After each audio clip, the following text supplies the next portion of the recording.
Hello students, Shrimati मौरी देवी तापड़िया कन्या महाविद्यालय के इस यूट्यूब चैनल पर आप सभी का फिर से स्वागत है। आज का जो अपना टॉपिक है वो है Abel test for uniform convergence. जो प्रीवियस वीडियो था उसमें अपन ने वाइस्टाइस एम टेस्ट को डिस्कस किया था यूनिफॉर्म कन्वर्जेंस के लिए। आज की वीडियो में अपन एबल टेस्ट को डिस्कस करेंगे यूनिफॉर्म कन्वर्जेंस के लिए। तो वाइस्टाइस एम परीक्षण आपको आई होप समझ आया होगा। वाइस्टाइस एम परीक्षण के अंदर अपन ने दो स्टेटमेंट देखा था, फिर अपन ने उसकी हेल्प से एग्जाम्पल को सॉल्व किया था। वैसे ही अब इसके अंदर अपन ने एबल टेस्ट के पहले स्टेटमेंट को देखेंगे और फिर अपन इसके क्वेश्चन आंसर को क्या सॉल्व करेंगे। तो एबल टेस्ट जो होता है यूनिफॉर्म कन्वर्जेंस के लिए वो किस तरह से गिवन होता है उसको अपन देखेंगे। तो यहाँ पर देखिए अपने पास में दो सीक्वेंस या दो सीरीज जो होगी वो गिवन होगी। उन दोनों सीरीज के लिए यहाँ पर अपन लिखेंगे जो एबल टेस्ट का जो स्टेटमेंट होता है वो इस तरह से होता है कि यदि श्रेणी n1 to infinite un(x) vn(x), यहाँ पे दो सीरीज होगी और दोनों कैसे होगी, मल्टीप्लिकेशन में होगी। ठीक है, un(x) और vn(x) अपने को गिवन है। अंतराल ए बी में कोई भी यहाँ पे अपन अंतराल जो डिफाइन कर सकते हैं, यहाँ पे इंटरवल डिफाइन करेंगे। अंतराल ए बी में एक समान यूनिफॉर्म कन्वर्जेंट एक समान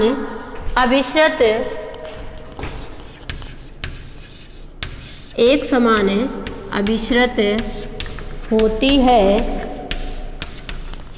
यदि, इसके लिए अपने पास में तीन कंडीशन गिवन होती है। ठीक है, एबल टेस्ट के जो दो सीक्वेंस के गुणनफल के रूप में लिखी जा रही है उसको अपने को यूनिफॉर्म कन्वर्ज दिखाने के लिए अपने पास में तीन कंडीशंस होती है। पहली कंडीशन होती है UN के लिए। ठीक है, कि अपनी जो गिवन UN है वो कैसे होनी चाहिए, यूनिफॉर्म कन्वर्ज होनी चाहिए। किसमें, अंतराल ए बी में लिखा हुआ होगा n1 tends to infinite un(x) अंतराल ए बी में एक समान अभिसारी हो, यानी यूनिफॉर्म कन्वर्जेंट हो। पहली कंडीशन है ये कि एक समान अभिसारी हो un(x), ठीक है, यूनिफॉर्म में कन्वर्जेंट हो। ठीक है, सेकंड जो इसकी कंडीशन होती है वो होती है vn(x) के लिए, जो इसके गुणनफल के रूप में लिखी जाती है ना ये। तो सेकंड कंडीशन vn(x) के लिए है, तो उसके अंदर क्या होना चाहिए अपने को, vn(x) के लिए अपने पास क्या गिवन होना चाहिए, जो दूसरी है अनुक्रम vn(x)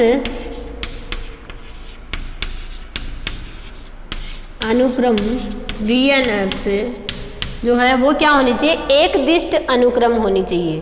ठीक है, एक दिष्ट का मतलब किसी एक कंडीशंस के अंदर वो आगे एक दिशा में एक डायरेक्शन के अंदर क्या हो रही है, वो आगे बढ़ रही है। मोनोटोनिक सीक्वेंस यहाँ पर होनी चाहिए, एक दिष्ट हो। और कौन से में, इंटरवल ए बी में, अंतराल ए बी में वो क्या होनी चाहिए, मोनोटोनिक सीक्वेंस होनी चाहिए। ठीक है, और जो थर्ड कंडीशन होती है वो भी vn(x) के लिए ही होती है, और वो क्या रहती है अपने, वो इसके लिए बाउंडनेस के लिए होती है कि जो vn(x) है, अनुक्रम vn(x) है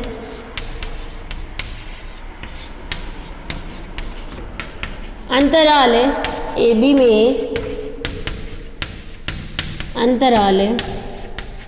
में एक समान परिबद्ध हो, यूनिफॉर्म बाउंडनेस हो। यूनिफॉर्म बाउंडनेस को जब अपन ने यूनिट शुरू की थी यूनिफॉर्म कन्वर्जेंस की, उस समय अपन ने डिस्कस किया था कि यूनिफॉर्म बाउंडनेस क्या होती है। तो ये जो तीन कंडीशंस होती है वो होती है एबल परीक्षण के लिए, कि कोई भी जो सीक्वेंस है वो एबल परीक्षण से किस तरह से यूनिफॉर्म कन्वर्जेंट को शो कर सकती है। पहली कंडीशन अपनी un(x) के लिए होती है कि un(x) एक समान अभिसारी होना चाहिए इंटरवल ए बी में। जो दूसरी कंडीशन है वो अपनी अनुक्रम vn(x) के लिए है कि वो अनुक्रम VNX एक दिष्ट होनी चाहिए। एक दिष्ट इन द सेंस किसी एक दिशा में या तो वो आगे बढ़नी चाहिए या फिर वो क्या होनी चाहिए, एक समान वर्धमान, यानी किसी एक दिशा में या तो वो आगे बढ़ रही है या किसी एक दिशा में वो कंटिन्यूसली क्या हो रही है, घट रही है। तो एक दिष्ट वर्धमान और ह्रासमान दोनों में से कुछ भी यहाँ पे ऑप्शन हो सकता है। ठीक है। और थर्ड जो है वो ये रहता है कि अनुक्रम जो VNX है वो इंटरवल AB में क्या होनी चाहिए, यूनिफॉर्म बाउंडेड होना चाहिए, एक समान परिबद्ध होना चाहिए। ये तीनों कंडीशन अगर फॉलो होती है तो ये जो अपनी सीक्वेंस जो गिवन होती है इन दो के मल्टीपल्स के रूप में वो क्या हो जाएगी, यूनिफॉर्म कन्वर्ज हो जाएगी। कहाँ पर यूनिफॉर्म कन्वर्जेंस हो जाएगी, इस इंटरवल AB में, जिस इंटरवल AB के लिए अपन उसको वहाँ पे डिफाइन कर रहे हैं। ठीक है। तो इसको एक एग्जाम्पल से अपन और अच्छी तरह से समझने की कोशिश करते हैं कि एबल टेस्ट का जो एग्जाम्पल है वो अपने से किस तरह से पूछा जा सकता है। तो अपने जो यहाँ पे क्वेश्चंस है उनको डिस्कस करते हैं अपन। एग्जाम्पल की हेल्प से ये और ज़्यादा अच्छे से समझ में आ जाएगा। तो एग्जाम्पल अपने को गिवन है कि सिद्ध कीजिए कि निम्न श्रेणी एक समान अभिसारी श्रेणी है। सिद्ध कीजिए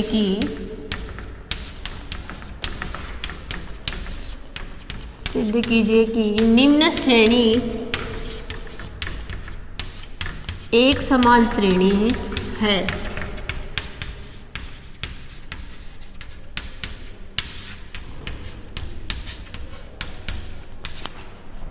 यूनिफॉर्म कन्वर्जेंसी है। तो इसके लिए देखिए अपने को सीरीज क्या गिवन है, n1 टेंड्स टू इनफाइनाइट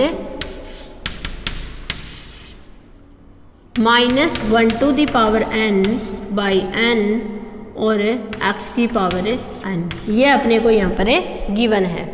ठीक है। और इंटरवल अपने को क्या गिवन है,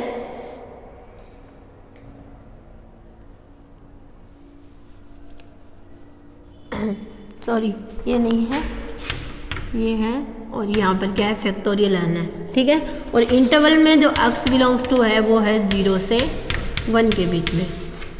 x की जो वैल्यू है वो कहाँ से कहाँ तक डिफाइन है, 0 से 1 जो इंटरवल है वो यहाँ पर गिवन है। तो यहाँ पर अपन इसके nवें पद को लिखते हैं और n से un और vn को यहाँ पर अलग अलग करते हैं। तो पहले मैं यहाँ पे जो un है उसके nवें पद को लिखती हूँ unx को।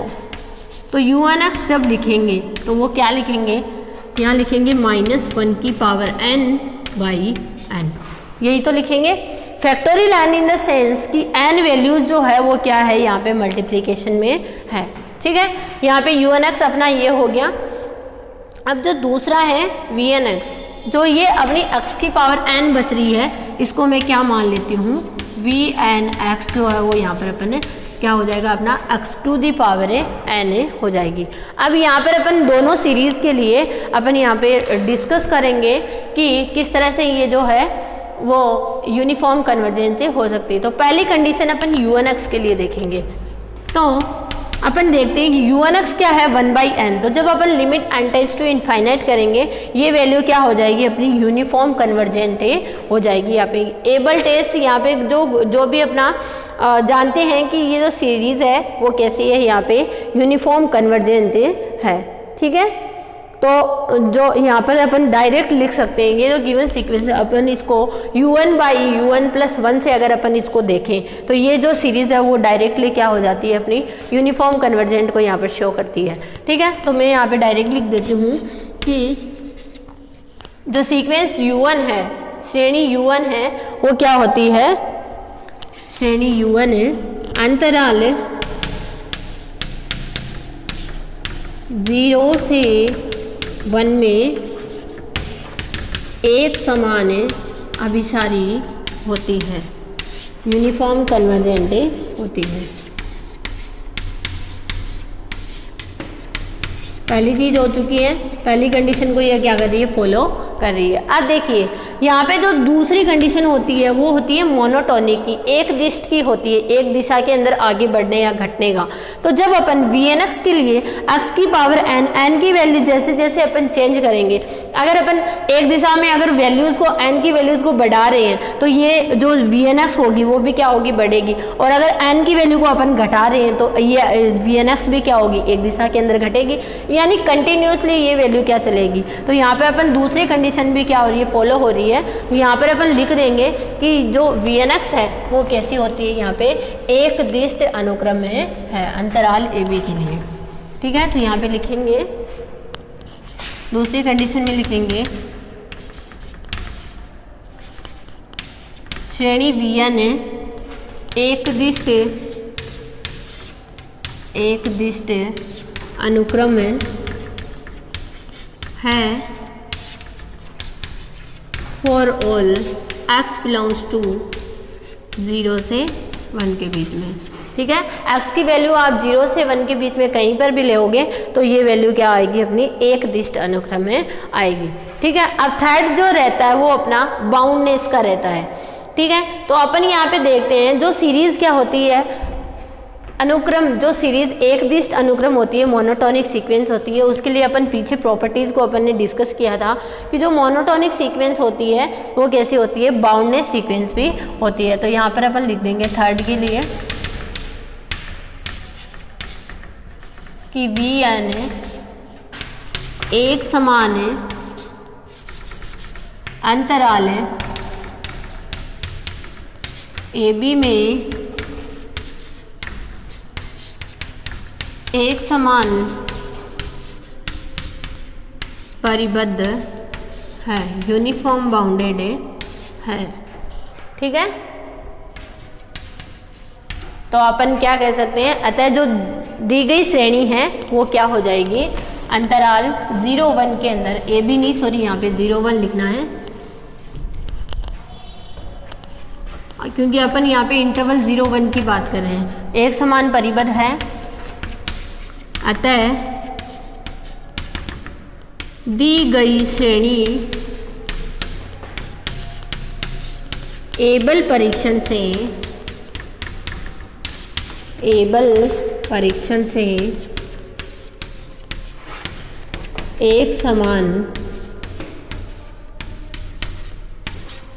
समान अभिश्रत होगी, यूनिफॉर्म कन्वर्जेंट होगी। ठीक है, और यही अपने को यहाँ पर प्रूफ करना था। ठीक है, तो ये हो चुका है अपना यूनिफॉर्म कन्वर्जेंट जो है वो प्रूफ करना था एबल टेस्ट की हेल्प से। तो उसको अपन ने यहाँ पे देख लिया कि एबल टेस्ट की हेल्प से यूनिफॉर्म कन्वर्जेंट, अपन ने एग्जाम्पल की हेल्प से भी इसको समझ लिया है। तो ये था अपना आज का वीडियो जिसमें अपन ने एबल टेस्ट को डिस्कस किया है। अब अपना एक और टेस्ट बचा है, इसके लिए डिरिचलेट टेस्ट है, फिर अपने जो यूनिफॉर्म कन्वर्जेंट का जो टॉपिक होगा वो खत्म हो जाएगा। ठीक है, तो आप इस वीडियो को ध्यान से देखिएगा और कुछ भी नहीं समझ में आता तो शेयर कीजिएगा। Thank you so much.